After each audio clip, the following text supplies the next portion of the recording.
Hey guys, and welcome to this edition of Scruff's Garage. So for today's video, I'm working on my 97 Jeep Wrangler. This is the D35 rear axle, and as you can see, the rear pinion seal has been leaking for quite some time. So that's today's project. We're going to replace this pinion seal. While I'm at it, I'm going to take the cover off the differential and change the fluid as well. Obviously it's been leaking for a while, so it could be low on fluid, and I don't know when the last time that was changed, so I'm just going to go ahead and change the fluid. To do this, we'll have to disconnect the drive shaft. You can get by with just taking the straps off and then taking a bungee cord and holding it up out of the way so that you can work on the yoke. Part of my project though, I'm actually going to take the drive shaft out. I have some new U-joints that I'm going to go ahead and service this while I'm working on things, but you don't necessarily have to do that. Alright, so I'm taking the diff cover bolts off. I've already broken all the bolts loose with the ratchet, and then I'm going to use the air ratchet to zip these out.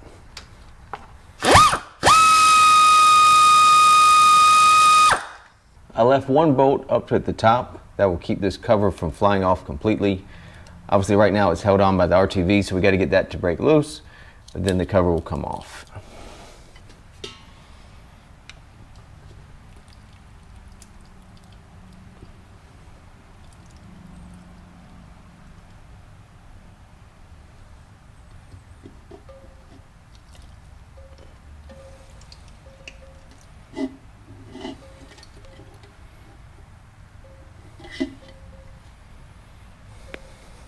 Okay, that's how the cover comes off. We're going to let this drip for a little bit. We'll obviously clean up where that gasket sits, and this is also an opportunity to just take a peek inside the differential. If you saw any broken teeth on the ring gear or the pinion gear, you can get the light where you can see the pinion gear there in the back, or the spider gears, or if you see chunks of anything sitting in the bottom, that's obviously the sign of a bigger problem. Hopefully you don't find anything like that.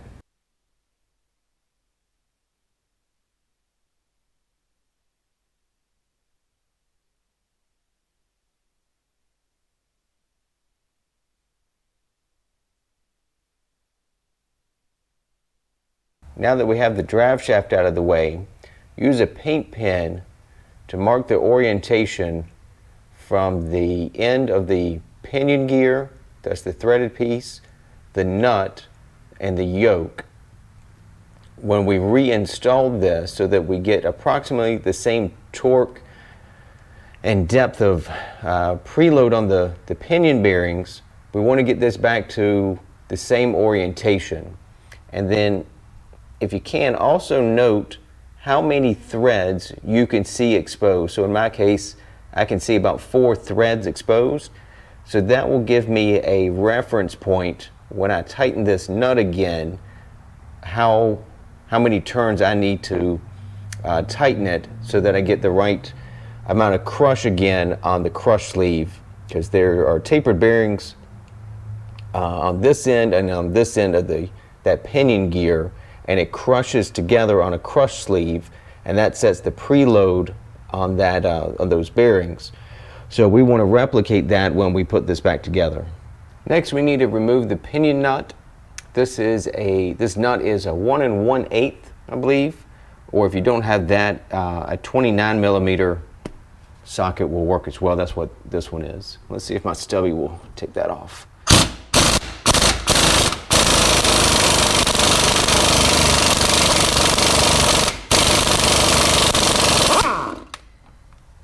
There we go. And then we can slide our yoke off. Here we go. Then we'll get this cleaned up. One of the things to examine, hopefully it's where you can see it. You can kind of see that wear mark there. That's where the lip of the seal rides on this yoke. Just double check and make sure it hasn't worn too deep of a groove. It's not too bad, can't really catch a fingernail on there. So I think that'd be okay, but something to examine. If it gets too deep, no new seal is going to matter because it can't seal against a worn groove. So something to check. Next, we need to remove the pinion seal. You can try to use a seal puller. I've never had very good success with those, so I'm going to try to strike the lip with a screwdriver or a punch or a chisel, and see if you can bend it in, and once you get it kind of broken loose, you'll probably be able to pry it out.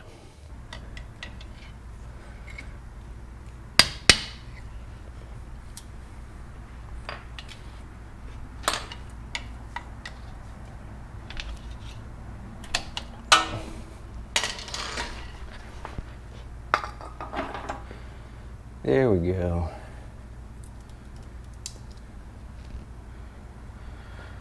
All right, so the seal is out. We'll get this area cleaned up, and then we'll be ready to start putting in the new seal. Okay, so we got this where your new seal will sit. We've got that cleaned up. Take some brake cleaner, wipe that down. I took my yoke over to the solvent tank. I got it cleaned up. Be sure not to wash off your alignment marks. We have our new seal. I prefer this seal because it's from Spicer, and it has it's not really an O-ring, but a sealant that's applied to the inner lip of the seal. So when this goes in, it's actually sealing on the inside of the pinion. So you don't have to you see a lot of these when they come out, they'll be all gooped up with RTV. You don't have to use RTV with this one. So that's what we're going to use.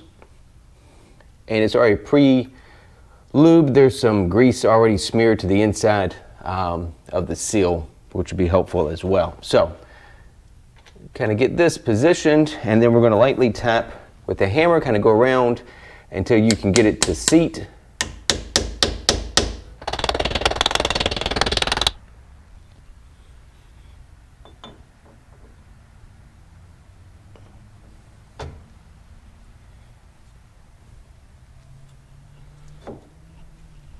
So we slide the yoke on. Make sure your alignment, because obviously the yoke is splined, make sure that your alignment marks are lined up. And then we'll put the nut on.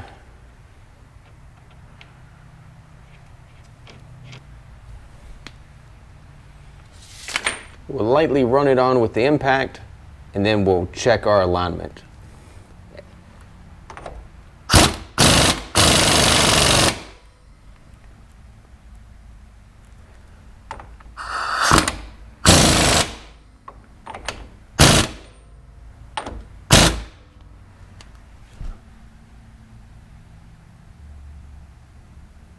Okay, hopefully you can see that all right. So we've got our alignment marks from the pinion to the nut and the yoke. They're all aligned, and I counted the threads as well, so I can see my 4 threads there on the end of the pinion. And then you can also feel there's no longer any in and out play. So kind of have a feel for how this should move together. And there we go. That's our pinion seal replaced. We're ready to put the rear differential cover back on. What you didn't see off camera, I spent quite a bit of time cleaning up the diff cover. I also shot a little bit of paint on it. The other thing I did, I ran my diff cover bolts in here, and I noticed some of them weren't bottoming out. And what it was, previous people who worked on this gooped up far too much RTV, and it can plug up the bottom of the bolt holes. So I spent quite a bit of time having to clean those out and try to get some of the old RTV out so that my bolts would go through and seat correctly. So just something to be watchful and mindful of. At this point, you should have cleaned up the surface of the differential. Use a razor blade and some brake cleaner. Make sure this is good and clean. Same thing for the mating surface on the differential cover itself. I'm actually going to try using one of these differential gaskets as opposed to RTV. It's a little easier to work with, and you can actually put it back in service a little bit quicker, because RTV, you need to leave it until it cures. So I'm going to try this gasket. We'll see how that pans out. If it leaks, I'll put a note in the episode comments. Or if it works out great, I'll let you know that too. We'll make sure the gasket is seated evenly. We use kind of a star pattern, like most things you do. At the moment, I'm just going to get them snug, and then we'll come back and torque them. Okay, now we'll do a final torque on the bolts. Torque spec on these, I believe it is between 30 and 40 foot-pounds, so I'm just going to split the difference and go with 35.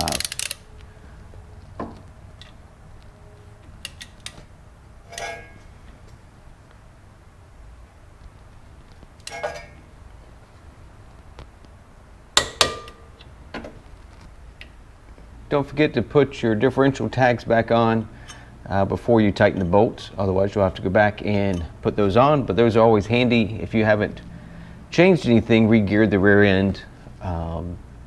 It's nice to have those tags on there. Anyway, now we're going to fill it with differential fluid. I'm going to run a 75 W90. Really, these diffs aren't that particular about things. If you do a lot of towing somehow with your TJ, you could run a little thicker, like a 75 140, though it's not going to make too much of a difference either way.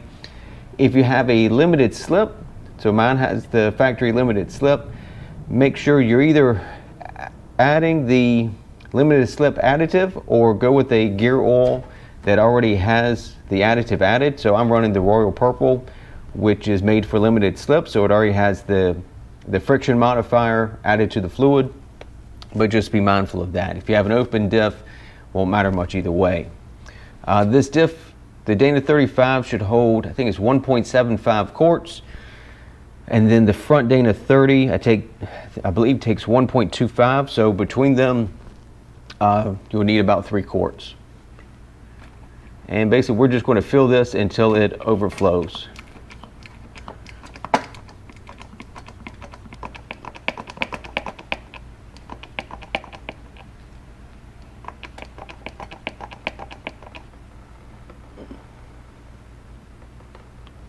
Go. Fill it up till it starts to spill over.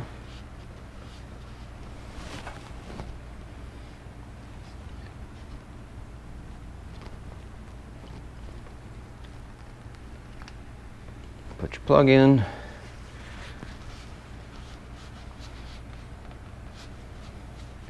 If your old plug has gotten old and brittle, like mine had, Dorman sells replacement plugs, so I chose to replace mine just to make sure that doesn't become a leak point.